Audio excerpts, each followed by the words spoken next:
everyone. Thank you so much for joining me. I am going to talk about all things real estate ISAs because that's what I do on a daily basis. And I own an ISA company. It is called the Inside Sales Agency.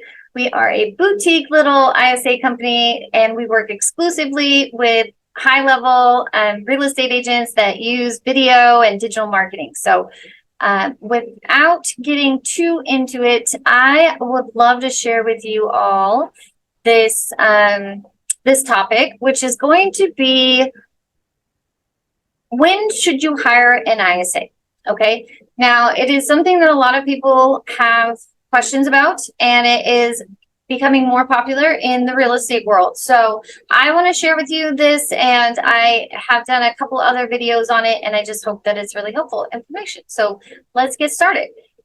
Without getting too far into what you should, when you should hire an ISA, I want to start with when you should not hire an ISA. And that is, you should not hire an ISA because you hate making the calls yourself, okay? This is something I have to tell people almost daily when they come to us, and I find that they want to spend the money. They hate making the calls. They have the time. And I tell them what I found online, this quote, the conversion queen says, which is, if you can't conquer your own fears of the phone or get your own appointments, then how can you expect someone else to do it for you? I love that quote because it's real, okay? You need to be able to do this stuff and get over your fear of rejection or whatever might be holding you back. And just so you know, I have done another video on this called Make Follow-Up Fun that kind of gives you some tips on how to overcome those things so that you can actually make calls for yourself and start doing it so that you can do it at a high level, or at least do it enough to be able to tell someone else how to do it, and so that you're comfortable with it. So the next reason that you should not hire an ISA is because you don't want to hire them if you aren't able to commit to them long term. An ISA is someone that will nurture your database long term. You have to think of it like planting seeds. Think of leads as seeds instead of leads, okay?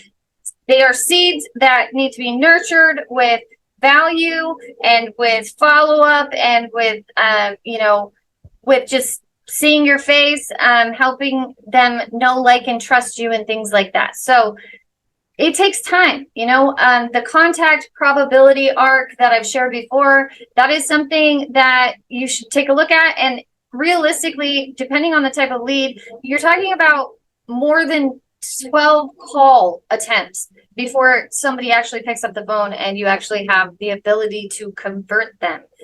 So throughout those 11 calls until you get to the 12th one, you need to provide value all the way up to that point, okay? And that is really, really important. Another thing that you want to make sure that you do not hire an ISA for is you don't want to hire someone that's comfortable in an administrative role and is not comfortable on the phone, right? So people who are comfortable in administrative roles, they're not going to have the same drive as somebody that is for the ISA. If you look at the DISC profile, like my DISC profile, my I is 99 out of 100.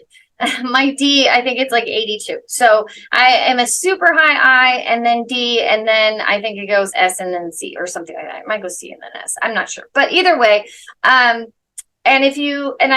given this to all my members of my team, and the admin people, it's flip-flop. So, they're a higher C, a higher S, and then they're a lower D and a lower I. Just keep that in mind. Okay, so you also do not want to hire an ISA because you think you'll make more money, but you can barely afford leads yourself right now. So I don't want people paying for our services that I know aren't going to be able to do it long term, and that won't be able to see it through, and that also have the time to do it themselves but are just afraid to do it.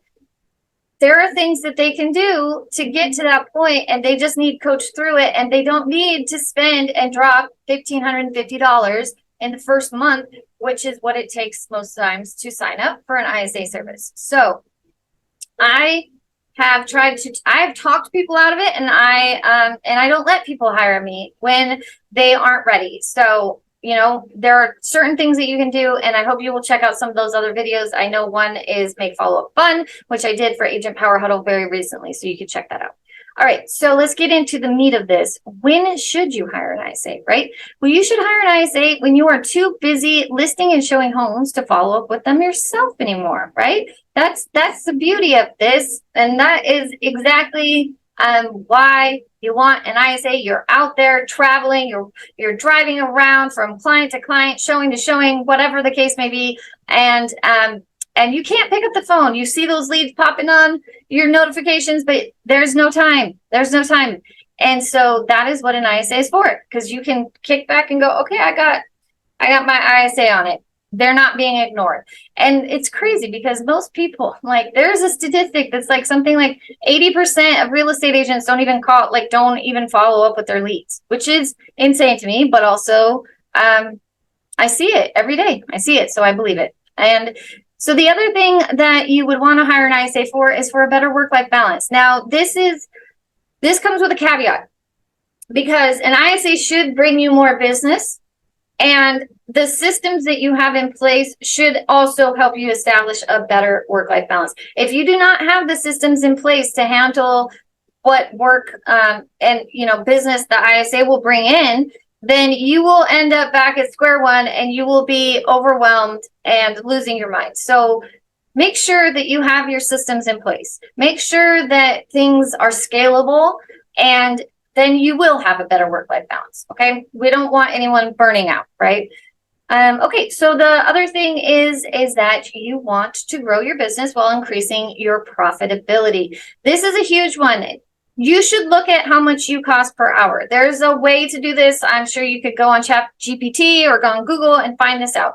Basically, you take however much you earned last year, whatever you put on your taxes, divide that by the number of hours you typically work per week, and find out how much you made. I don't know if that's the right calculation. Anyway, just figure it out on Google, but you'll find out how much you make hourly, how much you are worth hourly, because look, real estate agents, we make commission. So we can't just say, hey, yeah, I make 80,000 a year. You have to really look at what that means. How much time and energy and effort did you put into that 80,000? Because if you're working 24/7, you're not making the same 80,000 as somebody that's working 30 hours a week, right? Or 40 hours a week. So figure out what that is. And if you are making more than $50 per hour, then you definitely should be thinking about hiring an ISA, because they are not making $50 an hour. At least they shouldn't in the beginning. And eventually they can make $50 an hour, and hopefully you're making $500 an hour. So those are some things that are scalable, that are going to make sense. So you might want to hire an ISA, or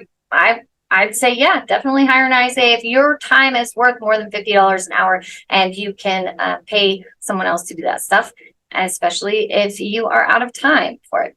Okay, the other thing is you need to have the money to feed them leads. So this lends into the last one. You have to have the money to feed them leads. There is no reason to hire an ISA if you're not able to commit to them long term and feed them leads. Like they have no, they're just going to sit there, right? And we've already established they're not an admin type, so you don't really want them sitting there, tagging your database or anything. Not that they couldn't, but it's just better if they don't. So that's brings me to my next point, which is you need to have all other areas of your follow-up system dialed in before you hire an ISA. So I want to talk about that, because the way that we do things at the Inside Sales Agency is not like any other ISA company that I've ever seen, which is why we exist. But we ask our clients to have certain things in place first. And the reason for this is because in the beginning, yes, I took any agent that needed help making calls. Yeah, sure, we'll make your calls. But I found really quickly there's something called lazy agent syndrome, LAS for short. And all these people with LAS, they thought because I have my real estate license that I could pull comps for them.